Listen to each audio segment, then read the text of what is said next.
Oh my gosh, man. Kern is so slow. How slow is he? He's so slow, he runs his draggy backwards because the numbers are more impressive than his acceleration times. Alright guys, we are back in my garage for another video, and today we're going to be talking about brakes. As you guys have seen from some of my recent videos, I've upgraded my brakes to the F80 brake setup, and now I want to test out different brake upgrades to see what exactly improves our brakes, best bang for your buck, and if it was really worth upgrading to the big brake setup. Now, I think that a lot of this I've talked about in the past, so now it's time to really put some data behind my recommendations, and hopefully this helps you guys decide on parts you might want to upgrade if you're looking at improving your brakes. Now, of course, I've got to make a shameless plug. I do sell the adapters if you're interested in upgrading the F80 brakes on your F-Series BMW. So definitely send me an email, kern417yt@gmail.com, and I can send you all the information you need to get you set up. But let's go ahead and get some testing done on my 340i, and hopefully you guys find this video useful.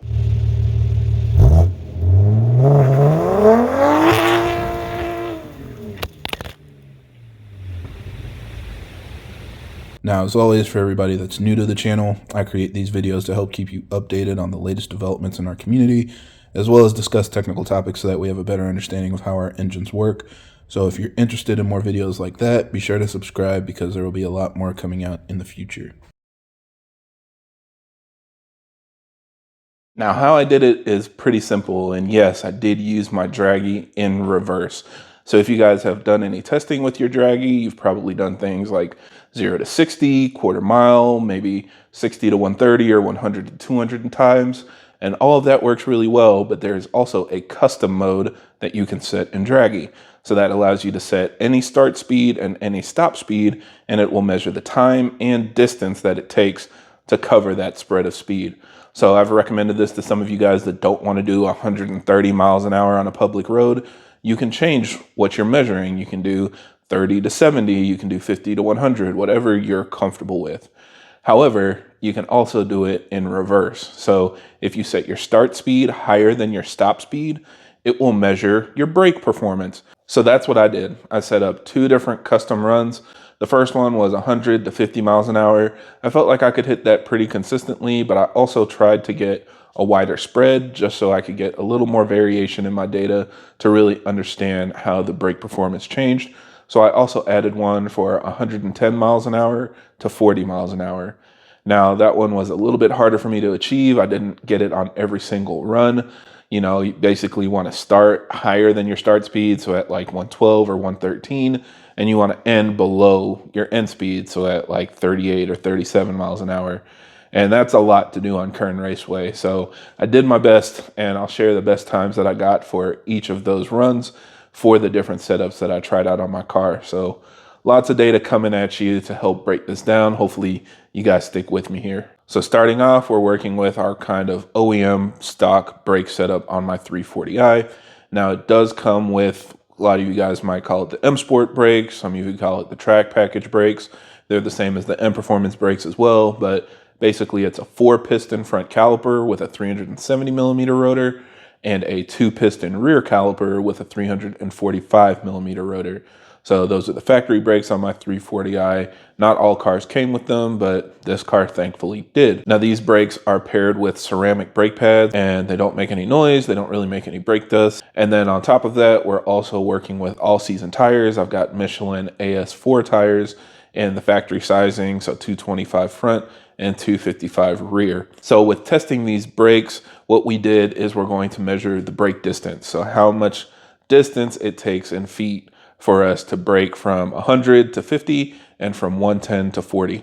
And so for the completely stock, you know, kind of daily setup, if you will, it took 284 feet to go from 100 to 50 miles an hour and 422 feet to go from 110 to 40 miles an hour.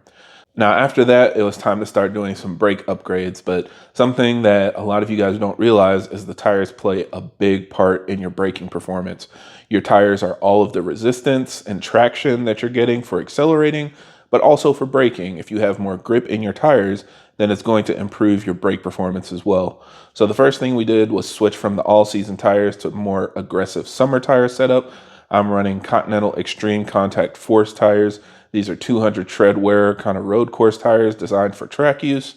And they do need a little bit of heat to warm up and really perform at their best, but I did what I could on the street. These are also wider than the stock tires, so they're 245 millimeters in the front and 275 in the rear to give me a little more grip. And testing these out, we got 264 feet for the 100 to 50 and 385 feet for the 110 to 40. So a nice little improvement. We saw a 20 feet reduction in the 100 to 50 and a 37-foot reduction in the 110 to 40. So that's about 7 to 8% improvement in brake performance just by moving to a stickier tire. So definitely nice gains to be had if you switch from an all season to a stickier summer tire. Now, this was also really cool because when I put the tires on the car, there was absolutely no air in the tire. And one of my valve stems ripped. Somehow it cracked, I guess, and was completely letting air out of the tire. So I got that replaced. But one of the guys that replaced it recommended switching to metal valve stems. So this is just a word for any of you guys that plan on tracking your cars. The rubber valve stems tend to crack as they, heat and cool when you're beating on your car. So I will be swapping over to metal valve stems so this doesn't happen in the future, because this just happened to be a time I was testing my brakes before my next track day and found out that my tires were messed up and needed to be fixed. So thankfully, I tested this out before my track day. Now, after that, it was time to take it to the next level and upgrade the brake pads. And this is pretty much my favorite upgrade for your brakes. In my opinion, the best bang for your buck for sure. And so we swapped on some Hawk DTC 60 brake pads. This is, again, a part of my track day setup, so really designed for road course use. They produce a lot of dust, they squeal a lot, they make a lot of noise, but they have a high coefficient of friction. So that gives you really good brake performance just by swapping pads with the factory brakes. So we went ahead and tested that. I knew it felt better in the car, but I didn't have any data behind it. And so putting these on the car, I went out and did some braking. And for the first run, when we did our brake testing, it was 269 feet for the 100 to 50 and 383 feet for the 110 to 40. Now this was a little bit of a letdown because with the upgraded tires and stock brake pads, it was pretty much the same. It was actually slightly slower, but then after getting some more heat in the brake pads, I was able to get much better performance. I hit 252 feet for the 100 to 50 and 356 feet for the 110 to 40.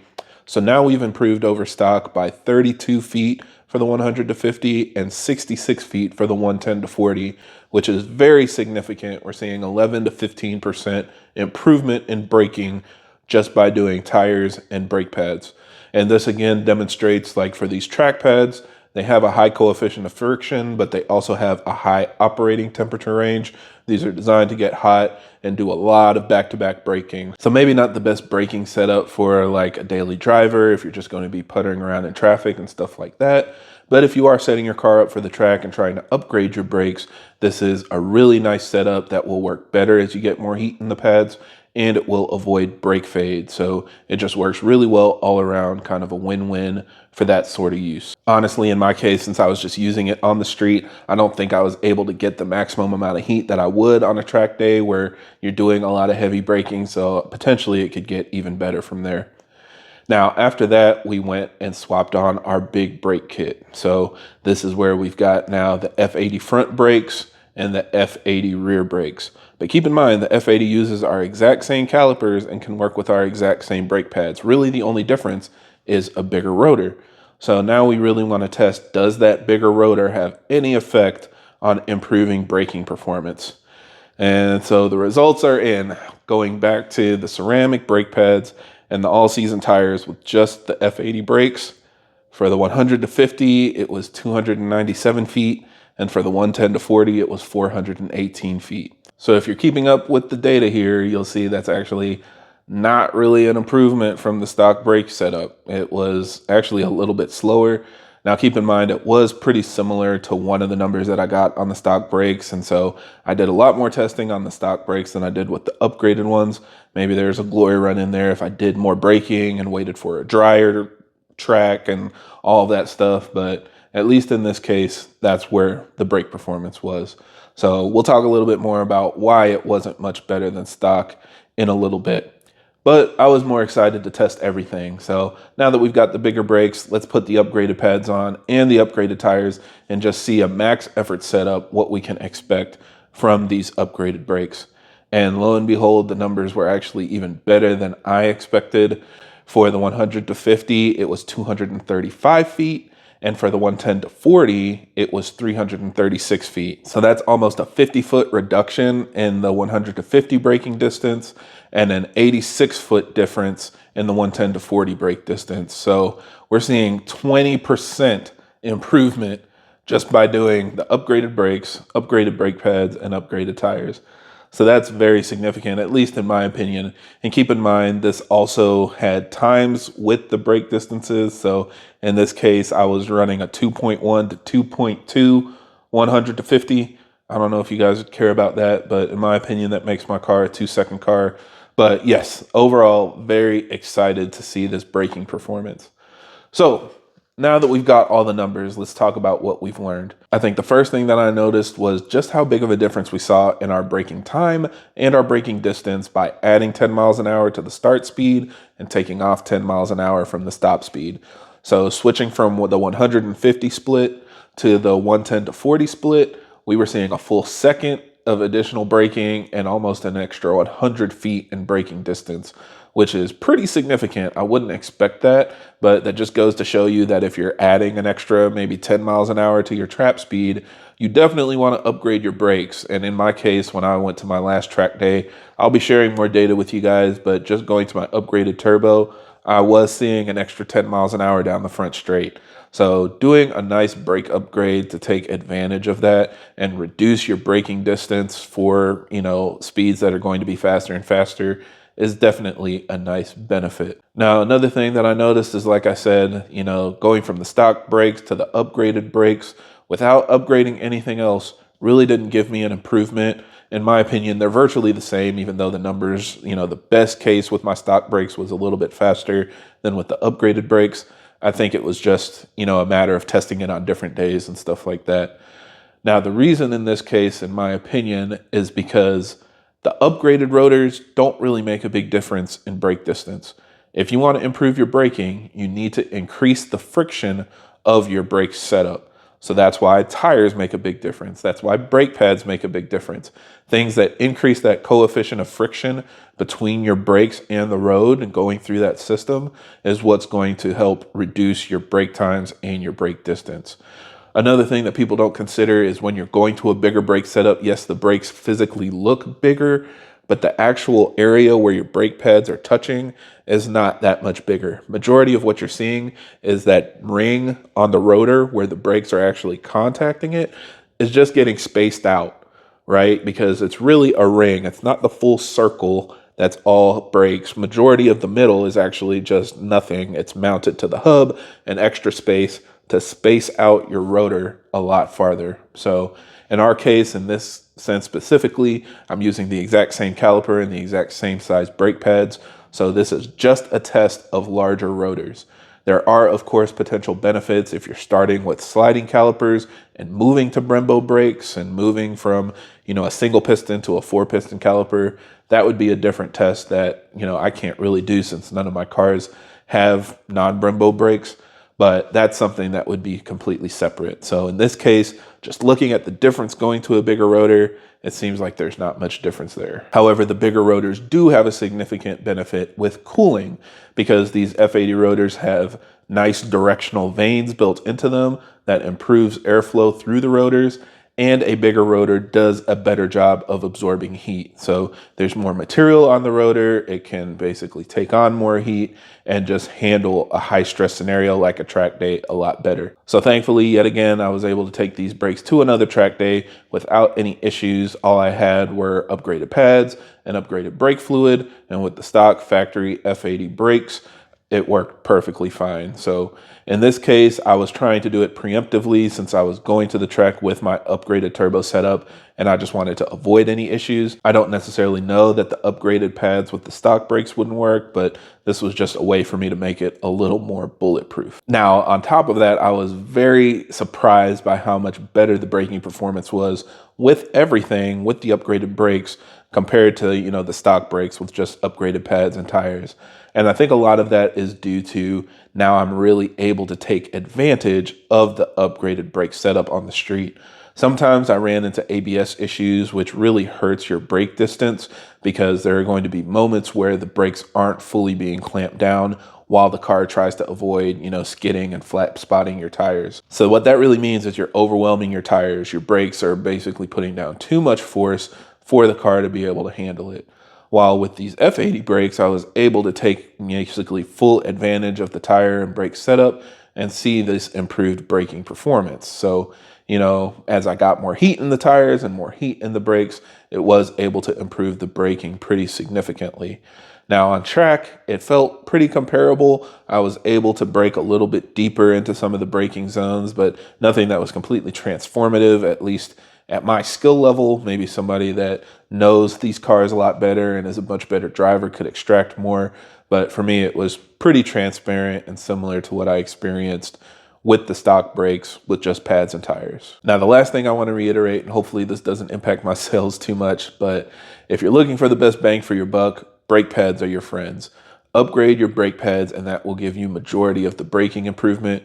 Keep in mind you don't want the DTC 60s like what I have if you're just daily driving your car, but there are other options like the Hawk HPS pads or Ferodo DS2500. That's what I run on my 440i. Those give you improved braking performance. There's a little bit more brake dust, but you don't have to worry about the brakes squealing. You don't have to worry about getting a bunch of heat in the brakes to get them to work. They're kind of like a nice OEM plus brake pad that gives you a little more bite and handles a little more heat. Now, the next thing from there is upgrading your tires. Summer tires are going to make a huge difference.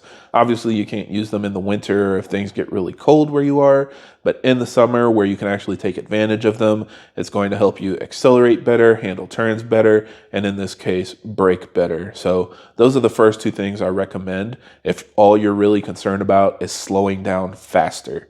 Now, like I said, if you're tracking like me and you're really concerned with beating on your brakes, doing back-to-back high braking zones and getting a lot of heat, then that's where this really becomes an advantage because it sheds off more heat, it avoids brake fade, and just makes your brakes perform a lot better. So hopefully this answers any questions you guys might have about upgrading your brakes. Again, if you are still interested in upgrading your brakes to get the better cooling, and of course, they look really cool, send me an email at kern417yt@gmail.com, and I'll send you all the information you need to place an order. But I think that's pretty much it for this video. So thank you guys for watching, and I hope this helps. And if you have any other questions or comments, leave them down below.